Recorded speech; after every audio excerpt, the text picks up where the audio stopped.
Yes. Voyage est fini. On a réussi. Bien fière.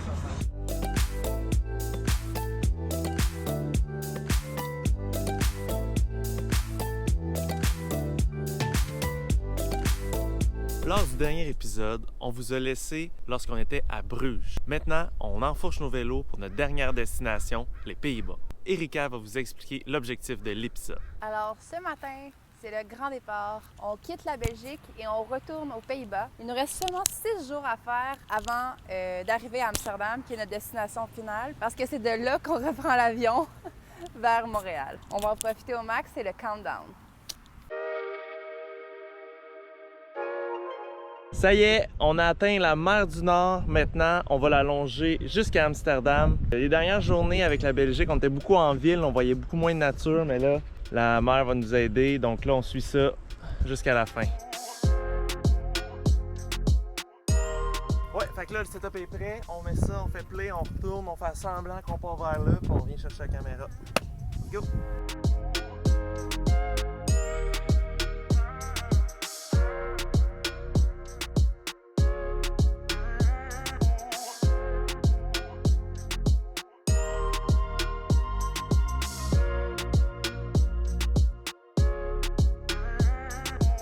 Comme vous avez pu voir, lors de notre dernière semaine de vélo, on a eu quelques péripéties. Il n'y a pas juste nous qui étions fatigués, notre équipement aussi était fatigué et il nous a joué des petits tours.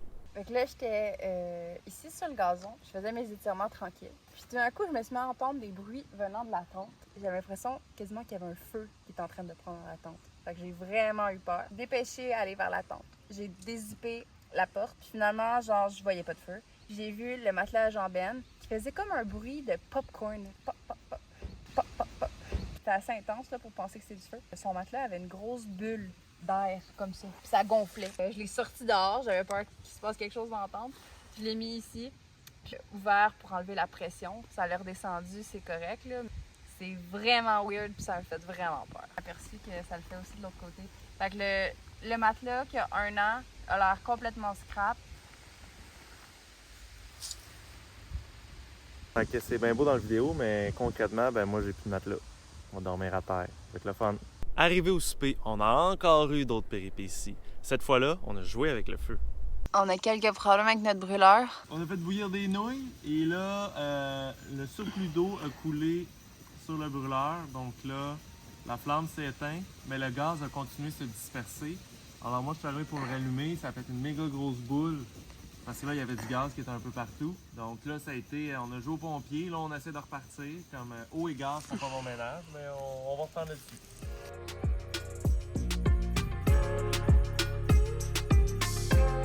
Ce matin, on se fait un vrai déjeuner. On a du pain, du croissant, confiture, jambon, fromage, même des œufs brouillés. Et moi, j'ai des crêpes aux bananes. On a souvent dit que le Pays-Bas, la moitié de son territoire a été créé à cause de ces nombreuses digues qu'ils ont construites. Ben là, aujourd'hui, on en a croisé depuis le début quelques-unes. Là, on atteint un niveau supérieur parce que là, c'est des digues sur plusieurs kilomètres. Fait que ça, c'est la première qu'on va faire. On voit vraiment l'ingéniosité puis le nombre d'heures puis de travail qui a été fait. C'est vraiment spectaculaire. Fait que là, direction, on va aller rouler sa digue.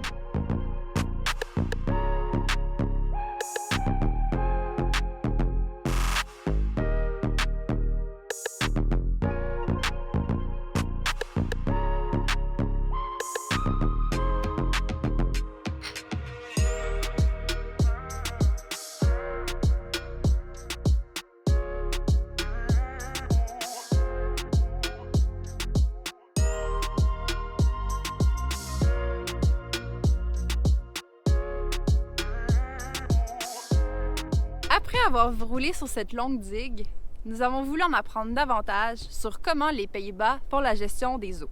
C'est pourquoi nous avons décidé d'aller visiter le musée de l'inondation. En 1953, les Pays-Bas ont été victimes d'une énorme inondation. En fait, cette inondation a été causée par une énorme tempête qui a fait céder les digues du pays.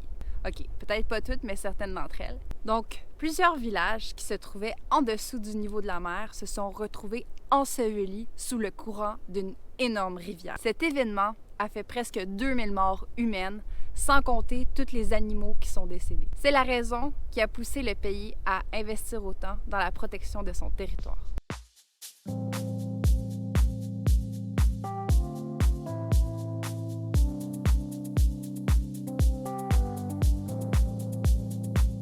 Ouais, depuis quelques mois, on mange pas mal toujours la même affaire. Du quinoa, du couscous ou des pâtes. Là, on a essayé de faire différent en faisant une soupe. Voilà ce que ça a donné. Aujourd'hui, on fait changement. On se cuisine une soupe. Mais là, la fin arrive, puis manger une soupe, pas de chaise, en petite boule à terre. Là, j'avoue que je commence à avoir hâte d'avoir une vraie cuisine puis une vraie table. Pas la position la plus confortable, mais au moins c'est bon. Ce matin, on reprend la route après une journée de repos puis le musée. L'un des avantages le matin quand on roule, c'est qu'il n'y a personne sur la piste cyclable. Et ici, on a des paysages complètement magnifiques.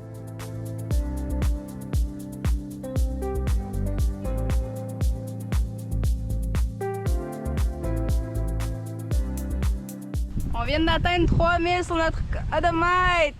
Yeah! Yeah! Ça a pris plus de temps que prévu, mais on les a vraiment travaillé fort, fait qu'on est bien contents. Les célébrations entourant notre 3 millième kilomètre ont été assombries par un événement un peu stressant. Ben là, on roulait sur le chemin. J'étais en train de parler à Jean-Ben, puis il y a une abeille qui m'est rentrée dans la bouche. Elle m'a piqué la langue. J'ai réussi à la sortir après. Je me suis mis un peu à crier. J'ai senti ma langue vraiment tout de suite contractée puis gonflée. Puis j'ai vraiment eu peur. Là. Je me suis arrêtée puis je me suis mis à paniquer. Bref. Fait que j'ai déjà eu une grosse réaction allergique où j'avais presque un arrêt respiratoire. Avec une langue semi-enflée ou vraiment tendue, c'est difficile de parler. Fait que là, je demandais à Jean-Ben de me sortir les pilules d'allergie. On avait de la misère à se comprendre. Moi, je paniquais, je pleurais. Puis on a pris une pilule d'allergie. Là, je me suis assise détendue. Ça va mieux, mais c'est encore engourdi. Là. Je pense que c'est sous contrôle, mais j'ai eu chaud. Ça a fait peur. Effectivement, une chance, les pilules d'allergie ont bien fonctionné. On a donc pu continuer sans souci.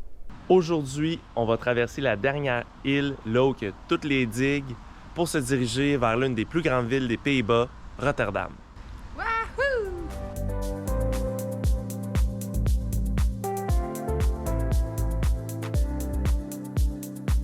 Juste pour vous mettre un contexte avant de voir les images de la ville de Rotterdam, le centre-ville de Rotterdam a complètement été rasé, mis à part l'église du quartier. Pays-Bas, c'est un pays super riche avec un sens du goût très élevé. La reconstruction du centre-ville donne de quoi d'assez époustouflant.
Alors ce matin, on quitte notre dernier warm shower du voyage. On n'a pas réussi à en trouver à Amsterdam. Et là, aujourd'hui, on est vendredi, donc il reste exactement une semaine avant de partir.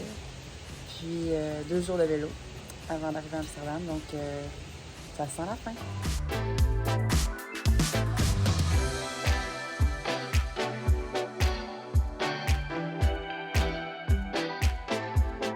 Là, on vient de voir un drapeau du Canada. Fun fact, c'est le Canada qui a libéré une partie des Pays-Bas à la fin de la Deuxième Guerre mondiale, dont la ville de Rotterdam. C'est d'ailleurs pourquoi, depuis ce temps, et à chaque année, le gouvernement du Pays-Bas envoie un navire chargé de tulipes au Canada, d'où est né le Festival de la tulipe à Ottawa. Ça y est. Dernière journée de vélo. Aujourd'hui, on rentre à Amsterdam. Ça fait assez spécial. Toi, comment tu te sens? Un peu mixed feeling, je sais pas. On dirait, vu qu'on a un autre voyage qui s'en vient, on est comme un peu. Moi, je suis un peu mélangé dans maintenant et dans le futur. Ça reste que. On a tellement fait de choses. Il s'est tellement passé d'affaires, on a tellement passé d'heures en vélo qu'on dirait que dans ma tête, je ne conçois pas que c'est fini. On dirait que ça va continuer jusqu'à l'infini. Très content, très fier de ce qu'on a accompli. Toi, Eri?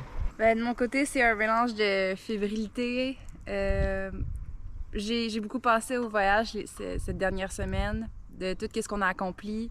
J'ai une fierté par rapport à ça. Ça n'a pas été toujours facile, ça a été aussi en général très bien, dans le sens qu'il n'y a pas eu de majeurs problèmes. Donc, je suis bien contente de ça, satisfaite. Bon, ben sur ces belles paroles, prenons la route pour la dernière journée.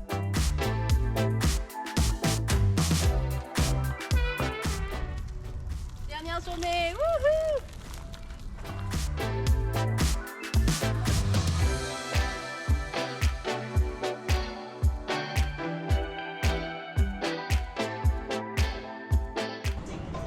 Yes!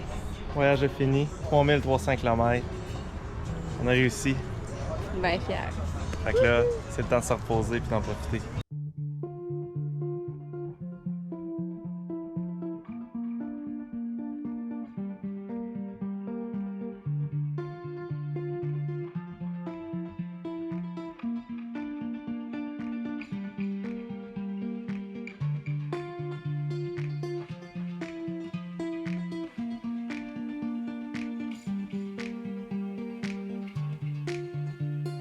L'identité d'Amsterdam est forgée par ses canaux. On a encore une fois voulu en apprendre davantage en allant visiter le musée des canaux. C'est le meilleur musée qu'on a visité jusqu'à présent. L'expérience était immersive et les multimédias étaient utilisés de manière intensive. Évidemment, les canaux ont joué un rôle essentiel dans le développement de la ville. Cependant, la croissance de la population et les mauvaises habitudes sanitaires ont rendu les canaux extrêmement pollués, voire dégueulasses. Après le resserrement des lois, l'eau des canaux est devenue vraiment plus propre. De nos jours, on peut même y voir des gens s'y baigner.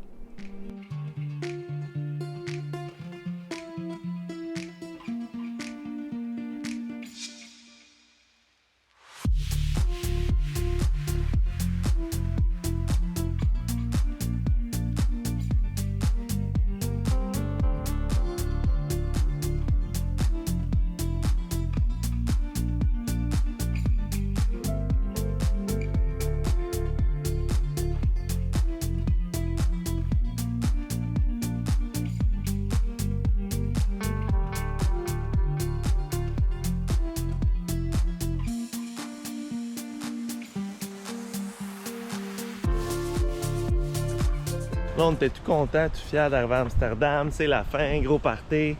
Sauf que là, faut partir en avion. Fait qu'il faut avoir des boîtes pour nos bagages. Faut avoir des boîtes pour les vélos. Trouver un taxi van. Pas des tâches impossibles à réaliser. Toujours plus difficile qu'on pense. Vraiment. Exact. Les dimensions des boîtes, puis de trouver les boîtes au bon endroit, là, c'est un casse-tête. Fait que là, aujourd'hui, c'est la recherche des boîtes. En espérant que ça aille plus vite que quand on les a cherchées à Montréal. Finalement, on a trouvé des boîtes. À la première tentative, on a été au Décathlon à côté de notre hôtel. Puis on est arrivé par l'arrière du magasin. L'employé venait de recevoir des vélos puis est en train de défaire avec plein de boîtes partout. Il est super chanceux. En n'ayant pas d'auto, ben là, il faut transporter les boîtes jusqu'à l'hôtel.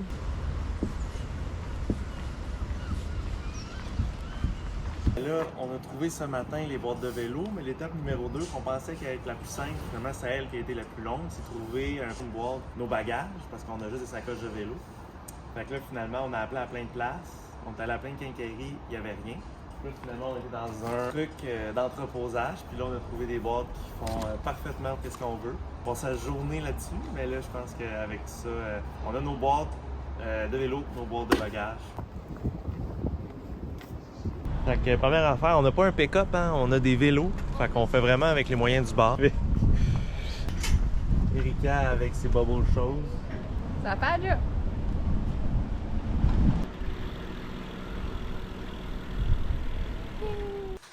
Fait que là, on commence le démantèlement des vélos en prévision du départ. Pas mal plus facile quand tu l'as déjà fait une fois, mais quand même.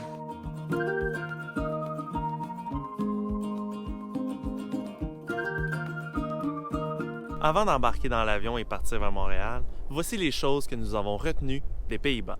L'agroalimentaire. On le savait pas, mais les Pays-Bas sont le deuxième plus grand exportateur de nourriture dans le monde.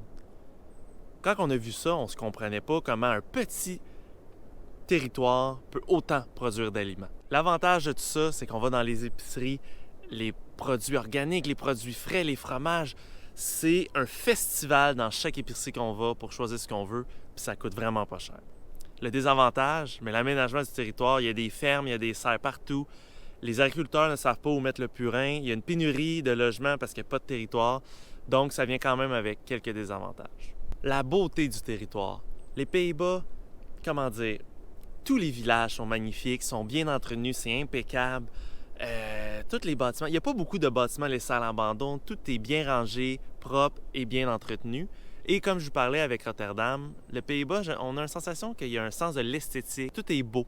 Donc, ça, c'est un point marquant de notre voyage. C'est vraiment l'architecture et la beauté des lieux. Il y a vraiment de l'eau partout, mais partout. Il faut savoir que la moitié du territoire est située en dessous du niveau de la mer.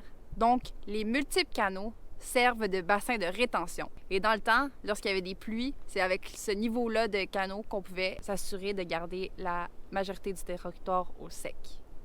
Aujourd'hui, c'est plutôt des pompes qui vont gérer les niveaux d'eau sur les Pays-Bas. La dernière chose qui nous a marqué le plus, c'est l'accueil chaleureux des gens. C'est vraiment le pays de tout le voyage. On a reçu le plus d'aide et que les gens nous interpellaient avec une grande sincérité et un incroyable accueil. Voici un petit souvenir des gens qu'on a croisés aux Pays-Bas. Dino, notre hôte à Rotterdam, et Malina, mon amie d'université.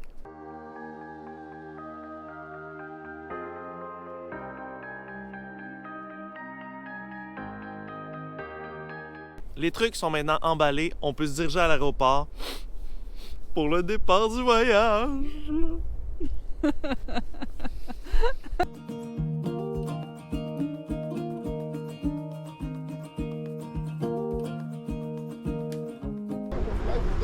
On est prêt à la prochaine étape.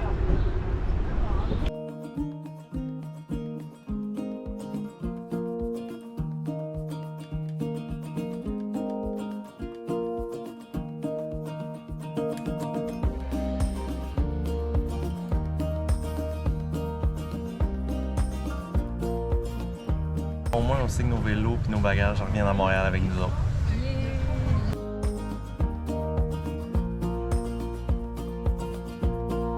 On retourne à Montréal et on se prépare pour notre prochaine aventure, la van life. À plus!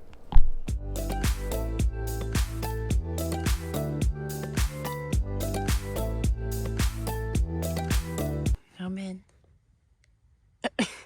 T'es où, j'aime bien. Et il va sûrement faire quelque chose.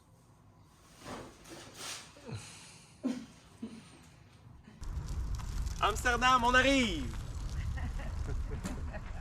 Bonne journée. Ah, bon. Bonne journée à vous. Time lapse.